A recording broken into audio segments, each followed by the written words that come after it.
what's funny is that I've been recording a bunch of videos all straight in a row, and I did Monster Monday, I did Slasher Sunday, and now I am doing The Guest for Kory White, which he requested this about a week ago or something. He became a new patron of mine. Thank you for that.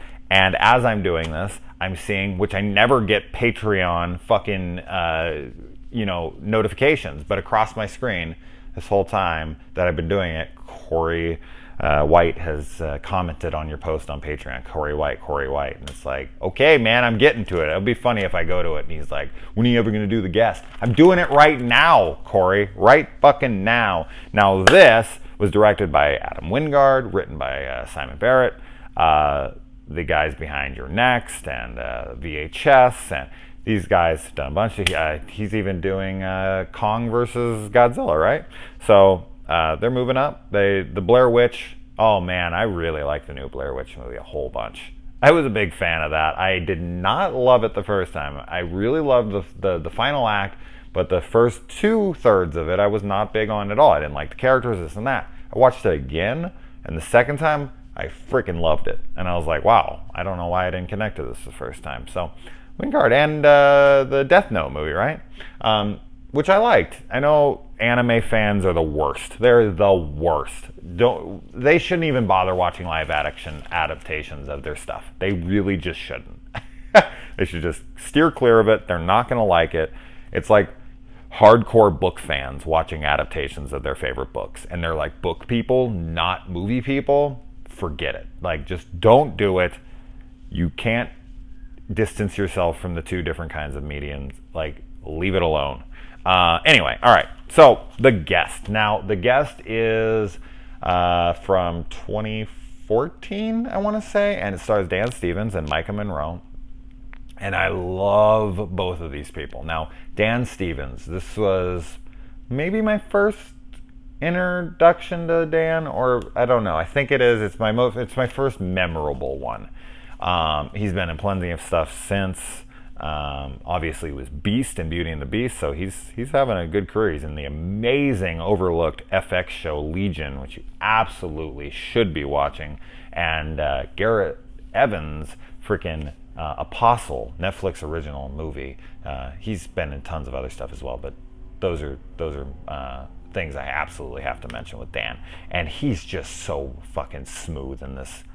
He's just so perfect in this. The way he does everything, the way he's so handsome, he's so charming, he's so cold-blooded, it's perfect, pitch perfect. They couldn't have got a better person for this role. Dan kills it and makes the entire movie. Not that everyone else doesn't do a good job. Not that everything else isn't well done. It is. But Dan is the glue. He is the centerpiece. He is what makes this thing pump. It's the heart of the movie. Sometimes people use that for sex, for coitus, but I'm using it for a heartbeat, which is Dan. And the thing that makes my heartbeat, though, Micah Monroe. Oh my God, is this woman just wonderful. I think she is beautiful. I think she's a really good actress, and she's been in a lot of kick-ass movies in the last few years. Obviously The Guest, and probably most notably her starring role in It Follows, which is a divisive film in the horror community. I love it. Other people hate it. That's okay. I think divisive films are a good sign of a true classic to be. A film that's absolutely loved by one half and absolutely detested by the other half. Most great films are like that. Which I guess makes this movie shit, because I don't know almost anybody who doesn't like this movie who has seen it. It's friggin' awesome. This is such a great movie. Thank you to Rebecca Reinhart for buying me a copy of this movie on Blu-ray just for this review. I mentioned it was on there, and she bought it and sent it to my house instantly. She was like, oh, I'll just buy it for you. And I was like, wait, what? No, don't. And she already sent me the freaking, your Amazon order has been purchased. It'll be here tomorrow. And she's like, yeah, whatever. You just take it. She's always like that. So I'm like, okay, thank you, Rebecca. So thank you. Texting. I fucking hate texting. Texting is so impersonal. Texting, you know how many fights I've gotten into on text because somebody put in their own connotation? They're like, well, this is the way I read it. You sound angry. That's my favorite thing. You sounded angry. I sounded angry in a text because I didn't include an emoji of a wink or an emoji of a smiley face. It sounds angry. What if I put a big middle finger? They have that emoji. What if I put that or put an angry face? Wouldn't that probably further imply that I was angry? Maybe stick around for one of those. But trust me, if I don't like you or if I'm angry with you, you're going to fucking know it. Okay? FaceTime me. That's an inside joke for some Sinister cinemers. Cinemers? There we go. I never have a name. People have like names for their fucking followers sometimes. They call them something. Cinemers. That's terrible. We're not calling you guys that. I'm not calling you guys anything. You're your own people. You're not my minions. You're not my little monsters. You're just your own people who happen to watch me when you're bored. All right, so we get like a Rambo type opening here where we have this like vet who's coming to a platoon mate, whatever, its house, and he's not looking for him though. Rambo's looking for this guy in the opening of First Blood, but here he's like, I'm here to deliver a message. Now, what's intriguing to me about this movie is who is David? They said that they did genetic experiments. They said that, there was a covert operation, this and that. I don't know how much of this is true. I don't know what David's intentions were. I don't know exactly what's going on here. I'm really intrigued by that. And I was trying to think about what it all was. Like I feel like he really was David. And then he was killed because he had to go do this mission, and so they covered it up and said he was dead. And while he was in his little platoon, his little squad, whatever, with this guy died. And so he went to take care of his family. But then when he was exposed, when they weren't taking kindly to what he was doing there by killing people and whatnot, she calls and they come after him. And when he's exposed and people know he's coming, his programming kicks in and he can't stop himself. Even if he tried, he has to kill anyone who had any interactions with him and could expose his cover. So I think that's like deeply embedded within him. And what experiments and to what extent is he superhuman? I mean, he takes a fucking knife to the heart at the end of this and still keeps walking. And he comes out, he's limping though, so he can take some kind of an injury. But when you get a freaking knife through the heart, you usually die, obviously. And he pulls it out and seems to walk out in a firefighter, a costume, and whatnot. So what did the experiments do to this guy? What was I'm so curious about David's past here. Would I want a movie exploring that? Seeing Dan Stevens in this role again, maybe post this movie, not before, not a prequel. Maybe. No, not really. I wouldn't call for it, but if it existed, I would watch it. The mystery is fun. It's interesting. It'd be a fun discussion with friends. Like, what do you think happened? Who's David? What was he like before? How much of him in there is retained? He does seem like a good guy who cares about people, but he seems to only care about those who are connected to his squad mate, and everyone else is kind of just superfluous to him, that he could just do away with them. But he doesn't like go on a killing spree until he's exposed, except for the people he's trying to protect these people from. It's interesting.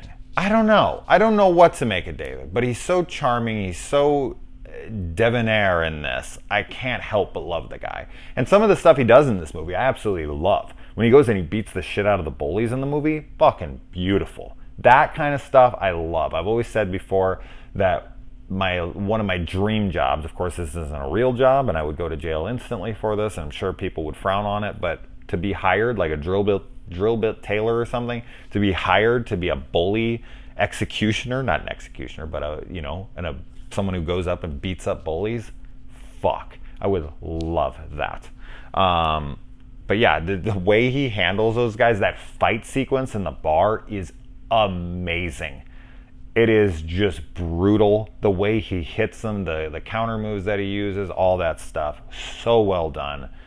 So well shot. I would have to give a lot of credit to the direction here by Adam Wingard. The writing in this is solid, like all around, man. This is a freaking awesome movie. And I was looking at reviews on this movie, and a lot of people were like, oh, good B movie fun and this and that. B movie? People classify this as a B movie? Like, I guess I kind of understand where they're coming from because it's lower budget and whatnot. What? B movie? Really? No fucking way. This ain't no B movie. This movie's amazing, period. Like, I don't know. B movie to me is like a movie that's like you have to look past a lot of its flaws to enjoy it. That they didn't have the budget to do what they wanted to. So you just kind of got to look past these things. Like, that's not this movie. This movie accomplishes everything it wants to set out to do, and it does it in a very crafty and clever, cool way. A B movie? No fucking way. All the acting in this is solid. I really like all the characters. I'm not going to get into all of them, but I did dig them all. Micah not even batting an eye at David at first. Bullshit. This is a 20-year-old, almost 21-year-old, beautiful girl. This is an extremely handsome man who's just walked into her house. Her boyfriend and her are rocky at best. He's a drug dealer. He's a loser. This guy comes in. He's smooth. He's freaking groomed. He's, classy. He's respectful. He's bullshit. She doesn't even notice him at all. But then when she sees him in the shower and he's got his shirt off, then all of a sudden, although she's a 20-year-old girl, I guess that, but I'm saying he's so clearly like built. He's so clearly attractive. The fact that she doesn't notice him until his shirt's off and he comes out of the shower, I don't know. I can't get enough of this bar sequence though. When he goes in, he buys blowjob shots for the girls. He orders cosmopolitans. The way he delivers his lines, the way he smoothly talks to everybody, like he never like his emotions always seem to stay one track. But it doesn't feel monotone. It doesn't feel like he's reading a script and he's just being like the Terminator or something. Not that I think the Terminator's a bad performance. It isn't. I think Arnold's actually amazing in that role. But I just mean he's not lifeless. There's soul in him, but he's so calculated and put together. He never loses his cool, no matter what's happening. Whether he's killing people. People are coming after him. He's fucking ordering drinks. He's defending this kid in the principal's office. Whatever it is, he's just so cool. He's so cool the whole time. Just has this like shit-eating like smirk on his face the entire time, and I love it. He plays this so I can't fucking praise his performance in this enough. Oh God, love seeing Ethan Embry here, even if it's only for a minute. That whole, no, I'll take all your guns. No, I'm just going to kill you. David, what the fuck? And he just shoots him and like, oh, it's so good. The way he comes in, he has like a keg up on one arm and like another keg he's just carrying. Okay, I've carried kegs before, as we all know. Kegs are fucking heavy. And I can carry a keg with one arm, but I'd be struggling a decent amount. David does not look that much buffer than me. So that's where I'm starting to believe there's enhancements to him. They said experimentation on what? He's physically stronger than a person like at his size, like a huge bodybuilder type dude. But David he's like me. He's definitely in shape, and he's a bigger guy. You can tell he's probably 6 foot something. I'm 6'3". He's probably 6'1", and he's in good shape. Whatever. But to be able to just put a keg up on your shoulder and walk around like it's nothing, no fucking way. You would have to be built. Unless that thing was empty, then no problem. But we're talking hundreds of pounds. I mean, this thing is at least 100 and something pounds. I shouldn't say hundreds, it's not plural, but it's like probably, it's gotta be 100 pounds. Dude, it's fucking heavy. And just to throw it up on your shoulder like a body and just to walk in, like he's not straining at all. He's like holding the other one in the hand like it's 2 pounds, like nothing. Yeah, right. Kristen, the girl that he takes into the bedroom and has sex with, oh, I thought she was so attractive. She's totally the kind of girl that I would have came up to at a party and whatnot. And the way he handles her, the boyfriend comes in, he's talking to her, he like goes to grab her arm. I love David so much. He's that character that you don't want to hate, and I couldn't, no matter what he did in this movie. Even though after he kills the parents and does all this shit that's you're not supposed to like, and he kills Kristen in the place, and he throws grenades in there, and I'm like, oh David, what are you doing? No, like no, but fuck, he's so amazing that I'm like, oh, I don't care. I love you anyways. It kind of reminds me of Killing Eve with Villanelle. No matter what she does, I think she's so charming and so amazing. She's the anti-hero. She's just that character that you're like, I should hate you. I should fucking hate you, but I can't. You're so incredible. How can I not? And then, yeah, I mean, David really goes around. He protects everyone in the family. He kills the freaking dad's rival. Makes it look like a drug-induced freaking sex orgy party that he died in, whatever. I shouldn't say dead. No, there's bruises on the girl, that he's an abusive drug addict. I shouldn't say orgy. I'm thinking of something else. And then Luke, the brother in this, how did his bruises heal up so quick? He was punched in the eye. He clearly had a bruise, and then he got hit in the face as well in class. I love that he handled that guy in class. And the way David comes in and he's like, what did he call him again? A faggot? Well, then that makes this a hate crime and we're suing you. And he gets up to leave. Oh, I love it, man. God, I'm so glad that Kory made me watch this movie again, because I loved it the first time, but I loved it even more this time. It's one of my favorite films of the last, few years for sure. All right. Oh man, when he comes in and he talks to the brother Luke here, and he's like, what happened? And the kid's sitting right next to him. He's like, called me a faggot, so I broke a yardstick over his face. And David just smiles and he's like, awesome.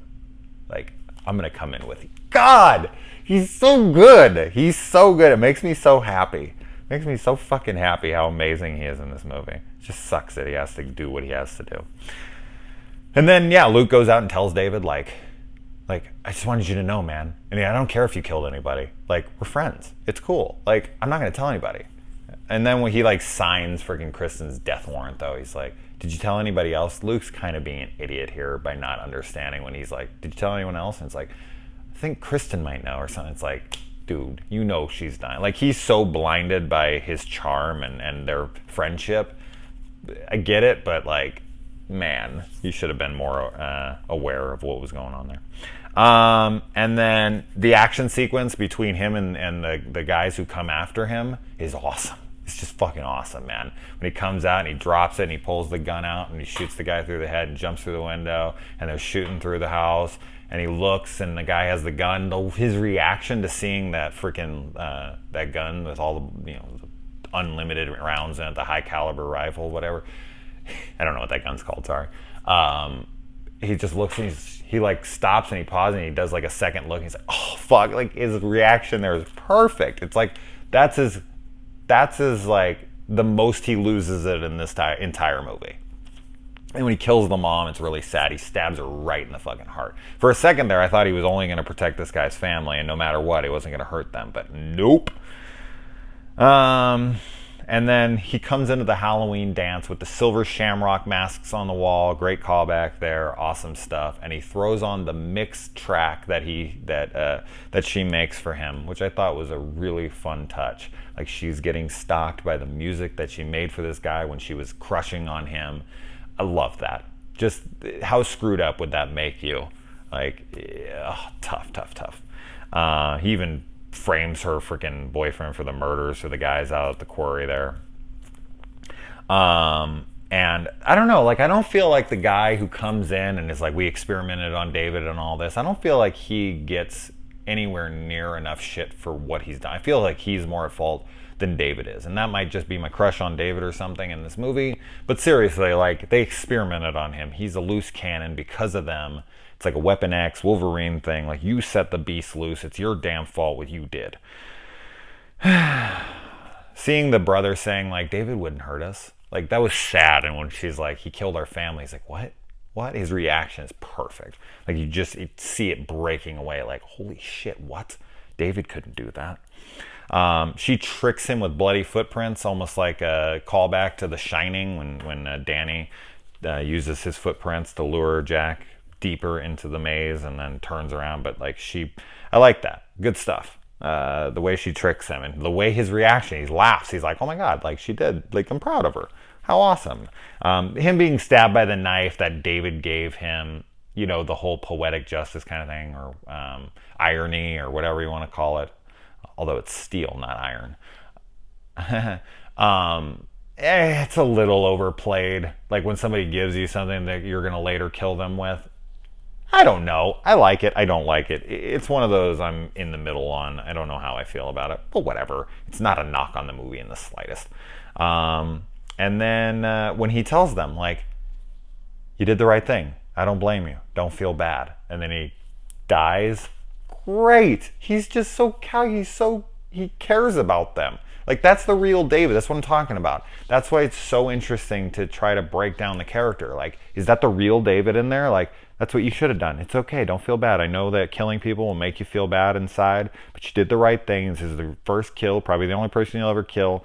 And even though it's right, you'll still, you meet people, you've heard of people who kill their attackers or whatever, and they feel bad about it because killing a human isn't really, you know, what some people ever want to experience. Even if it's in defense, they still feel bad about it because they took a human life. But he's like trying to reaffirm, like, no, you did the right thing. It's okay. I don't blame you. I'm not mad at you, whatever. And that's just like, that's the David inside.